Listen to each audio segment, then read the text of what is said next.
Welcome to Mississippi History from a Christian Perspective. I'm your host, Tracy Robinson. In 1871, the first local elections under the new Mississippi Constitution were held. White Democrats were determined to take the control from the ruling Republican Party. The Ku Klux Klan, which began as a secret social club, used intimidation tactics to keep blacks away from the voting polls. As a result of election problems, Congress found it necessary to push through an act to enforce the 14th Amendment. In 1875, on March 1st, the U.S. Congress enacted the Civil Rights Act, which provided blacks with the right to equal treatment under the law in public places and on public modes of transportation. The Civil Rights Act did not guarantee same treatment, only equal treatment. Segregation gradually increased. Churches, schools, and social clubs were segregated. Public places such as theaters, parks, and stores were not closed to freedmen. However, as white supremacy gained foothold after foothold in Mississippi and other southern states, segregation's hold evidenced itself. Regretfully, the Supreme Court later declared the Civil Rights Act to be unconstitutional, which only pushed the nation farther into the moral darkness of forced segregation. The year 1875 brought the election of Blanche K. Bruce to Congress as a new senator for the state of Mississippi. Senator Bruce was the first black U.S. senator to serve a complete 6-year term. Previously, he had been a county sheriff and had served as the superintendent of education in Bolivar County. After the election of 1875, the Democratic legislature sought to impeach Governor Adelbert Ames, who was a Republican. Ames resigned from office rather than face impeachment proceedings. President Grant, along with most of the nation, was tired of dealing with the South's problems, and he decided to send no more troops in support of Republican governments. Taxpayer leagues also demanded that Mississippi state government refrain from spending too much money. Many Mississippians, including black leaders such as Senator Hiram Revels, were disgusted with the blatant corruption prevalent in Republican politics. Revels turned to the Democrats for help. He was joined by men such as L.Q.C. Lamar, who urged men in that party to be good stewards of the state money and promised to deal honestly in the positions to which they were elected. Many disturbances took place across Mississippi as the Republican Party felt their power slipping. As a result, the Democratic Party eventually gained control of the state. In 1876, the Democrats controlled most of Mississippi's state and local offices. During the national elections of 1876, Mississippi, along with most of the southern states, voted for the Democratic ticket. The popular vote went to Democrat Samuel Tilden. However, Republican-controlled state election boards in several states refused to recognize the popular vote. Instead, these officials cast their electoral college votes for Rutherford B. Hayes. Mr. Hayes won the presidency of the United States by 1 electoral vote. In spite of election controversy, Rutherford B. Hayes was inaugurated as the President of the United States in 1877. Yellow fever struck Mississippi in 1878. The first town hit was the town of Grenada in northern Mississippi.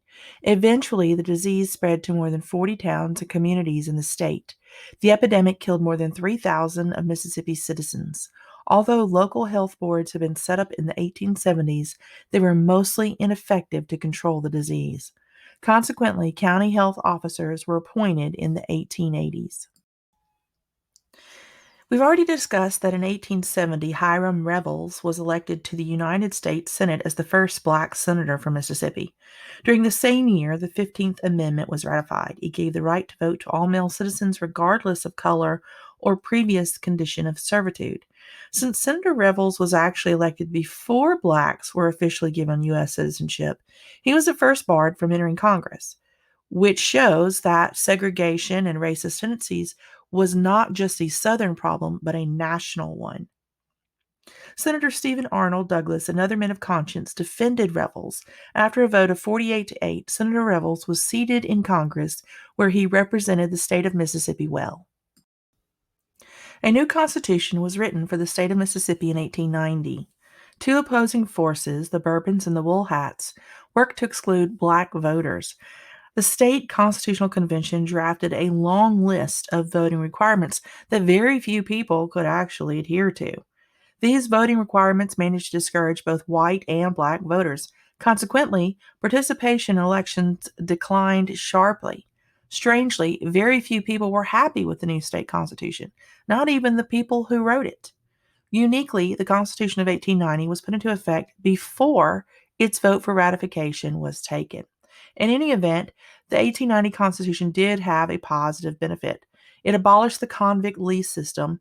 Although it took a while for this to be enforced, by the end of the century, the leasing of convicts to individuals ended.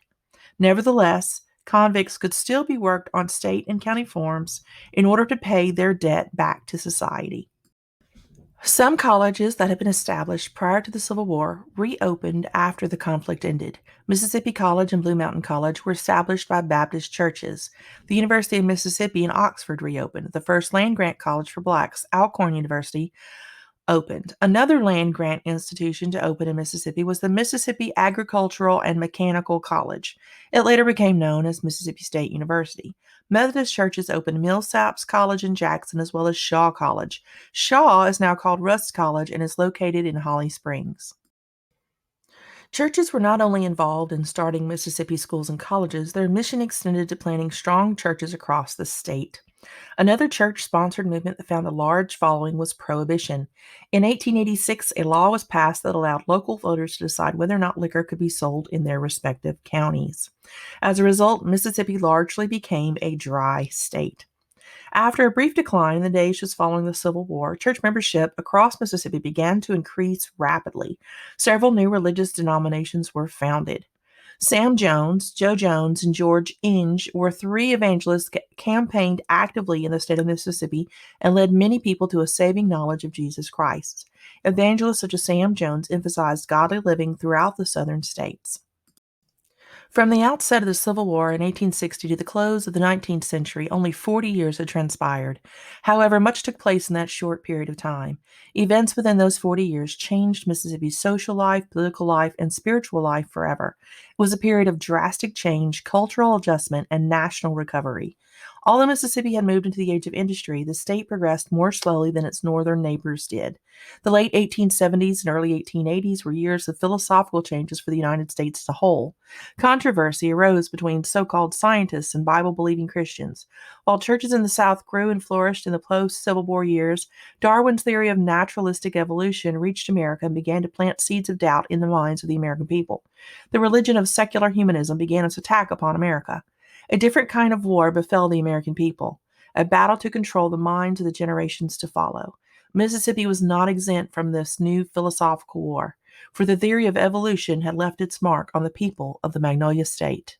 Next up, we'll discuss Mississippi in the Progressive Era.